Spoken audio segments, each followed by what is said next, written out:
အားလုံးပဲမင်္ဂလာပါခင်ဗျလူကြီးမင်းတို့အနေနဲ့တရုတ်နိုင်ငံမှာပစ္စည်းတွေဝယ်ယူပြီးလက်လိလကဖြန့်ဖြူးဖို့စဉ်းစားနေတယ်ဆိုရင်အခြေခံဖြစ်တဲ့ဘာသုံးလုံးကိုစတင်စဉ်းစားရပါမယ်ပထမဆုံးအနေနဲ့ဦးဘသူကိုရောင်းမယ်ဒုတိယချက်အနေနဲ့ဝက်ဘယ်ပစ္စည်းကိုရောင်းမယ်နောက်ဆုံးအနေနဲ့ဝိုင်းဘာလို့လူကြီးမင်းရဲ့ပစ္စည်းတွေကိုဝယ်သင့်တာလဲဆိုတော့ဖြည့်ရှင်းစဉ်းစားပေးရပါမယ်ဒီ W သုံးလုံးကိုသိပြီဆိုရင်လက်လိလကသမားများအတွက်အောက်ပါ website တွေမှာလိုချင်တဲ့ပစ္စည်းများကိုရှာဖွေနိုင်ပါတယ်ပထမအဆုံးအနေနဲ့ထားပေါင်အလီဘာဘာ1688နဲ့ပင်ဂျူရိုစတဲ့ website တွေဟာဆိုရင်တရုတ်ပြည်ကနေလိုချင်တဲ့ပစ္စည်းမှန်သမျှကိုရနိုင်တဲ့ website တွေပဲဖြစ်ပါတယ်နောက်ဆုံးအပိသက်အနေနဲ့ကုန်ပစ္စည်းတွေကိုဘယ်လမ်းကြောင်းကနေသွင်းမယ်ဆိုတာနဲ့ဘလောက်ကုန်ကြမှာလဲဆိုတာကိုစဉ်းစားရပါမယ်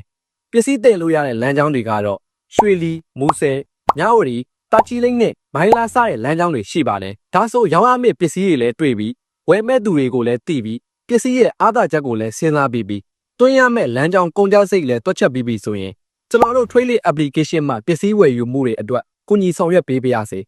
လူကြီးမင်းအနေနဲ့လိုအပ်နေတဲ့အလီပေး WeChat Pay စတာတွေအတွက်15မိနစ်အတွင်းဝယ်ယူမှုတွေကိုအပြီးအစီးဆောင်ရွက်ပေးပါတယ်နော် Supplier အတွေ့အကြုံ10နှစ်ရှိပြီမို့လို့ကျွန်တော်တို့စီမှာယုံကြည်စိတ်ချစွာစုံစမ်းမေးမြန်းနိုင်ပါတယ်ခင်ဗျနောက်ပြီးကျွန်တော်တို့ရဲ့ Trade application download link လေးကို comment ဒါမှမဟုတ် description လေးမှာရေးပေးထားပါမယ်ခင်ဗျ